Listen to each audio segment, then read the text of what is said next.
Casi se podría decir que estoy en el cielo. Fíjense esas nubes.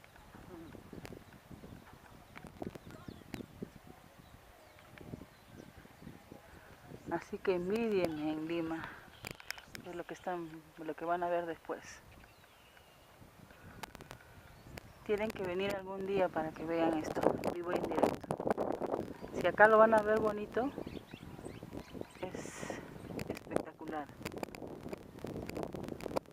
Pero es diferente video que en persona o en vivo.